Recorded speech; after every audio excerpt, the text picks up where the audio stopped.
Tantor Audio presents The Magic of Recluce by L.E. Modesitt, Jr. Narrated by Kirby Heyborne. 1. Growing up, I always wondered why everything in Wanderjahr seemed so dull.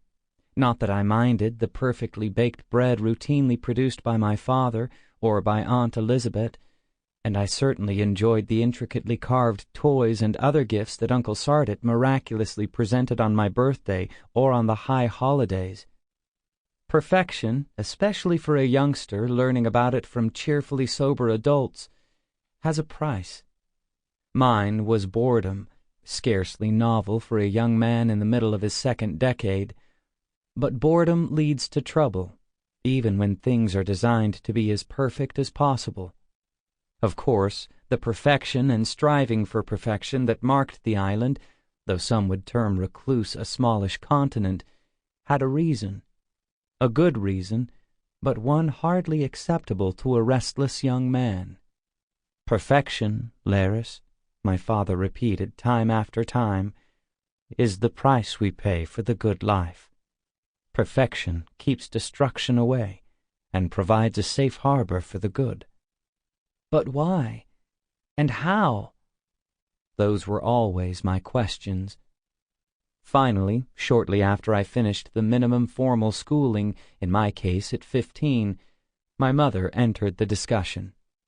Lerris, there are two fundamental forces in life and in nature, creation and destruction. Creation is order. We attempt to maintain it. You sound just like Magister Kerwin. Order is all that keeps chaos at bay. Because evil and chaos are so closely linked, one should avoid all but the most necessary acts of destruction. I know perfection is important. I know it. I know it, and I know it. But why does it have to be so flaming boring? She shrugged. Order is not boring. You are bored with order. She looked at my father. Since you are bored with us, and since you are not quite ready for the possibility of undertaking the dangergeld, how would you like to spend a year or so learning about woodworking with your Uncle Sardet? Donara? Asked my father, obviously questioning my mother's volunteering of his sister's husband. Sardet and I have talked it over, Gunnar. He's willing to take on the challenge. Challenge? I blurted. What challenge? I can learn anything. For about the first 3 weeks, my father commented. It's not as though you will ever be a master woodworker, Lerris, added Mother. But the general skills and discipline will come in useful when you undertake your dangergeld. Me? Why would I ever go tramping off through the wild lands? You will, most assuredly. But the only thing that was assured then was that I would have the chance to learn how to craft some of the screens, tables, chairs, and cabinets that Uncle Sardet produced. Every once in a while, I knew, someone traveled from Kandar, or even from one of the trading cities of Ostra to purchase one of his screens or inlaid tables. Until I had a better idea of what I really wanted to do in life, woodworking was better than helping my father keep all the stonework spotless, or mixing clays, or tending the kiln fire for Mother, although the same traders who visited Sardet also visited my mother's shop. I did not have the touch for pottery. Besides, pots and vases bored me. So did the intricacies of glazes and finishes. So, within days, I had left the neat and rambling timbered and stone house where I had grown up, where I had looked out through the blue-tinted casement window in my bedroom on the herb garden for the last time. Then I had walked nearly empty-handed the half-day to my uncle's, where I was installed in the apprentices' quarters over the carpentry. Uncle Sardet's other apprentice, Koldar, had almost completed his term and was building his own house, with the help of an apprentice stonemason, a woman named Gorso. She was bigger than either of us, but she smiled a lot, and she and Koldar made a good pair. He was living in the unfinished house alone, but probably not for long. That meant that until another apprentice came along, I had the privacy and the responsibility of the shop in evenings. Still, it had been a small shock to realize that I would not be living in the guest room at Uncle Sardit's, but in the much smaller and sparsely furnished apprentice's space. The only furniture was the bed, an old woven rug, and a single hanging lamp. The plain red oak walls scarcely showed even hairline cracks where the boards joined. The polished floors, also red oak, displayed the same care and crafting. "That's what you're here for, Lerris. When you learn how, you can make your own tables, benches, chairs, in the evenings. Have to fell your own wood, and make arrangements with Halprin at the sawmill for the rough stock to replace what's been seasoned, unless you want to try to cut and rough-cure the logs yourself. Don't recommend that." Sardit as a craftmaster was a bit different than as an uncle. I was going to learn about carpentry and tools and how to make screens and cabinets and tables, right? Not exactly. To begin with, it was just like the pottery shop, but worse. I'd heard about clays and consistencies and glazes and firing temperatures for years. I hadn't realized that woodworking was similar, not until Uncle Sardit reminded me forcefully. "How are you going to use tools properly, boy, if you don't know anything about the woods you're working with?" With that, he sat me down with his old apprentice notes on woods.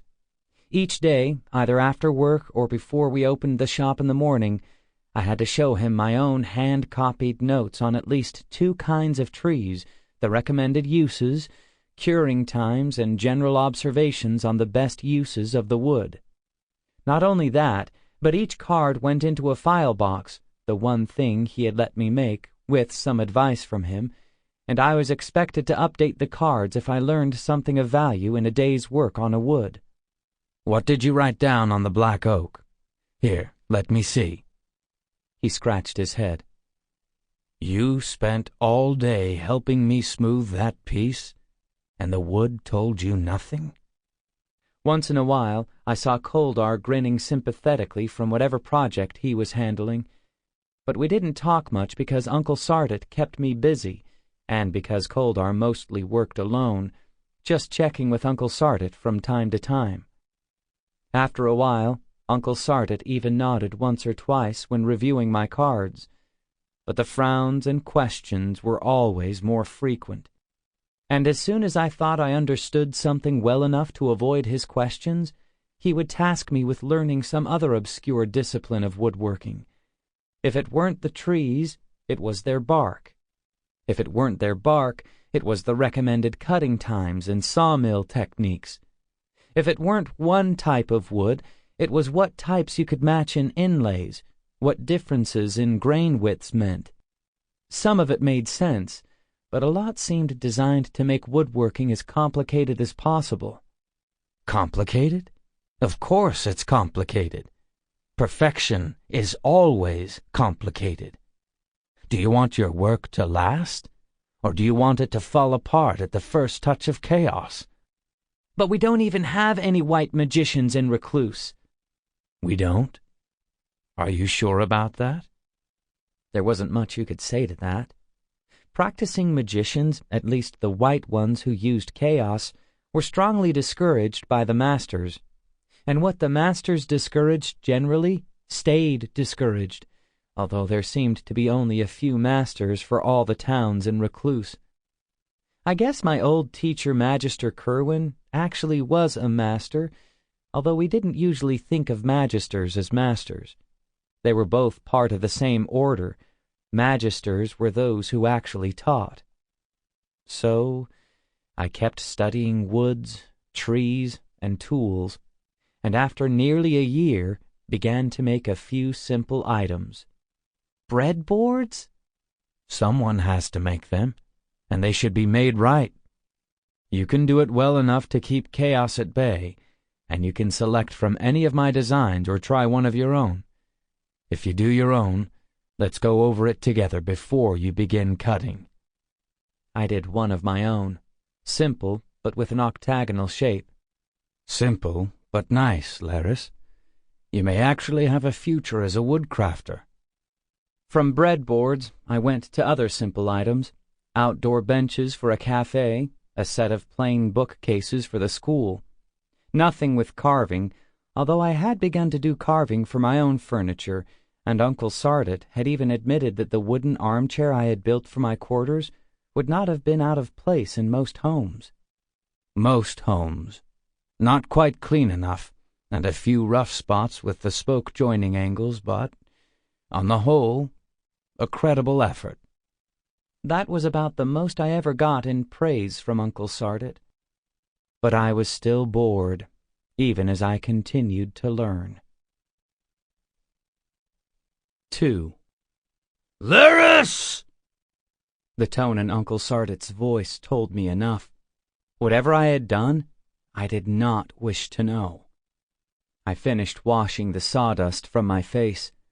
As usual, I got water all over the stone, but the sun had already warmed the slate facing, and the water would dry soon enough, even if my aunt would be down with a frayed towel to polish the stone within moments of my return to the shop. Lerris! Aunt Elizabeth always kept the washstones polished, the kettle sparkling, and the gray stone floors spotless. Why it should have surprised me, I do not know, since my father, and indeed every other holder in my hometown of Wandernot, exhibited the same fastidiousness. My father and his sister were both the householders, while Mother and Uncle Sardit were the artisans. That was common enough, or so I thought. Lerris! Young man, get yourself back here now! I definitely did not want to return to the carpentry, but there was no escape. "Coming, Uncle Sardit!" He stood at the doorway, a frown on his face. The frown was common, but the yelling had not been. My guts twisted. What could I have done? Come here. He thrust a wide-fingered hand at the inlaid tabletop on the workbench. Look at that. Closely. His voice was so low it rumbled. I looked, but obviously did not see what he wanted me to see. Do you see that? I shook my head. See what? Look at the clamps. Bending over, I followed his finger. The clamps were as I had placed them earlier, the smooth side, as he had taught me, matching the grain of the dark Lorcan wood. With the grain of the wood. Lerris, can't you see? This end is biting into the wood, and here the pressure has moved the border out of position. Perhaps the tiniest fraction of a span, if at all, but all I had to do to correct that would be to sand the other end a bit more, and no one, except Uncle Sardit, and perhaps the furniture buyer for the Emperor of Hamor, would have ever noticed the discrepancy. First, you don't force wood, Lerris. You know that. You just aren't paying attention anymore. Woodworking means working with the wood, not forcing it, not working against it. I stood there. What could I say? Uncle Sardit sighed. Let's go into the house, Lerris. We have some talking to do. I liked the sound of that even less, but I followed his example and unstrapped my leather apron and racked my tools. We walked out the door and across the smooth pavement of the courtyard and into the room Aunt Elizabeth called the parlor. I never knew why she called it the parlor. I'd asked once, but she had just smiled and said it had been a name she had picked up along the way. A tray sat on the table. On it were 2 icy glasses, some slabs of fresh-baked bread, cheese, and several sliced apples. The bread was still steaming, and the aroma filled the small room. Uncle Sardit eased himself into the chair nearest the kitchen. I took the other one. Something about the tray being ready bothered me. It bothered me a whole lot. The soft sound of steps caused me to look up from the tabletop. Uncle Sardit put down his glass, iced fruit punch, and nodded at Aunt Elizabeth. She, like father, was fair-skinned, sandy-haired, slender, and tall.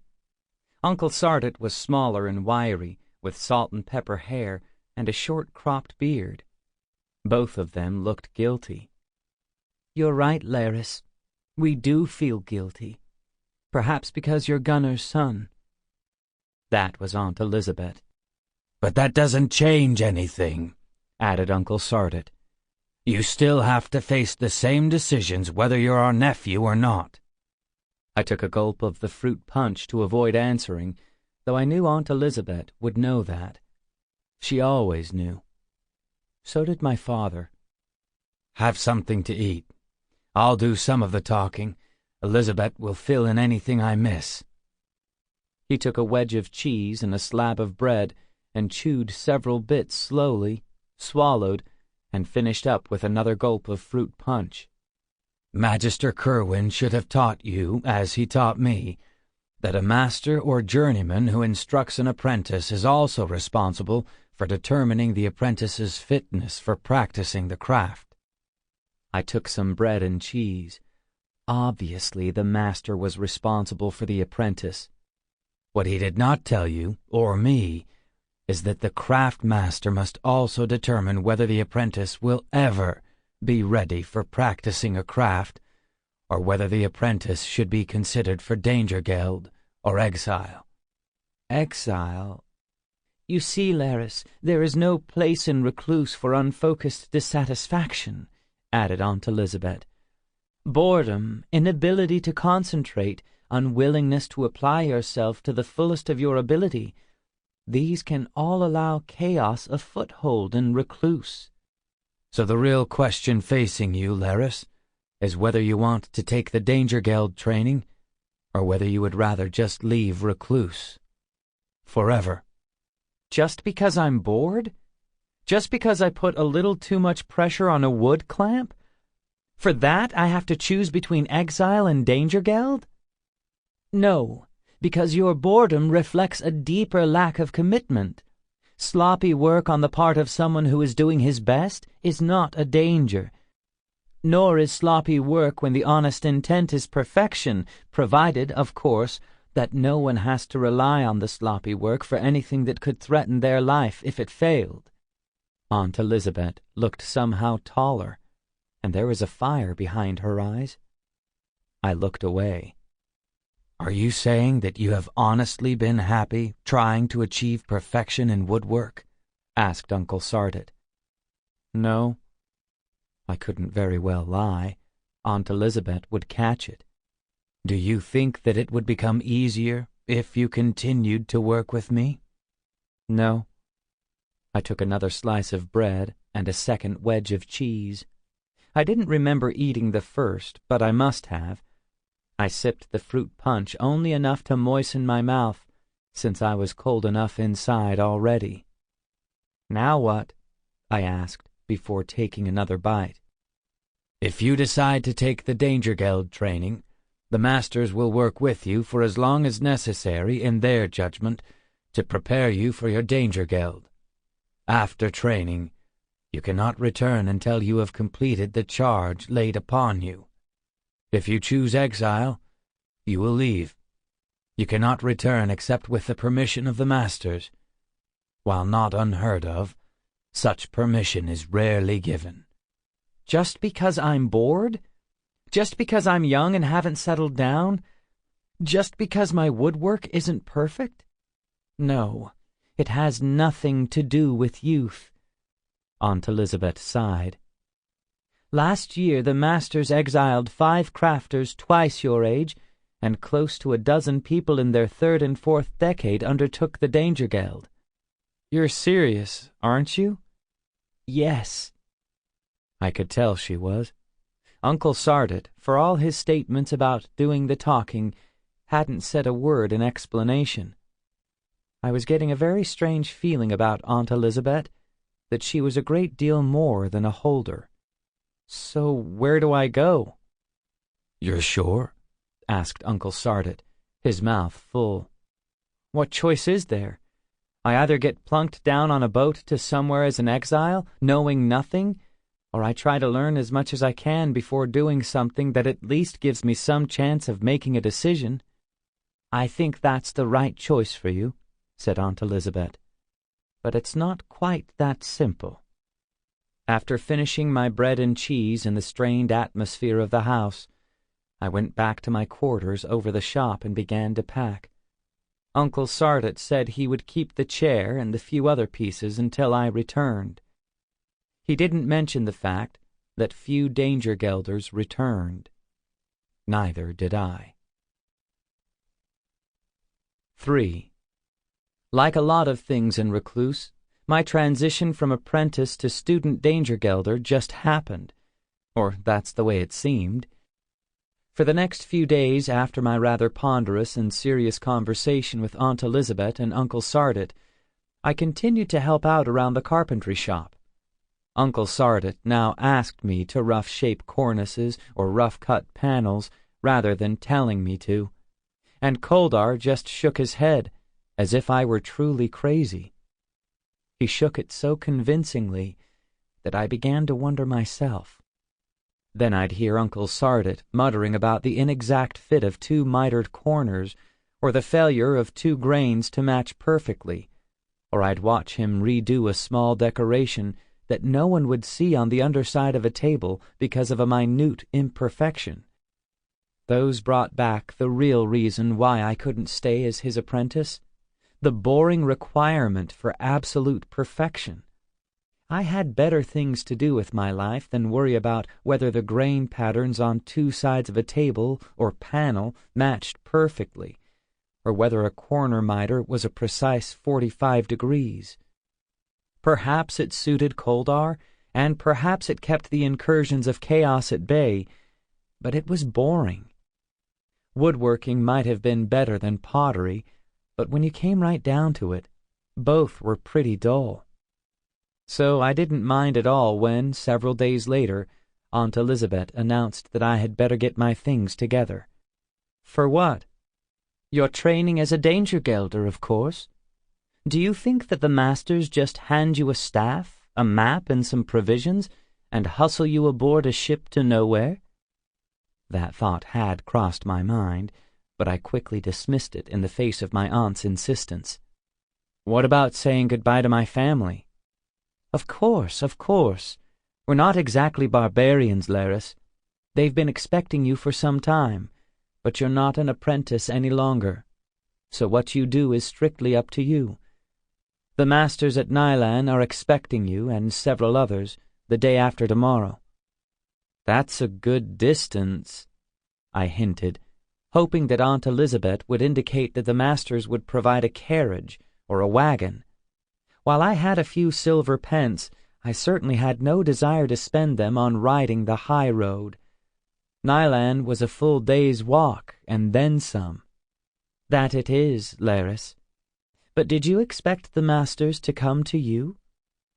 I hadn't thought about that one way or another.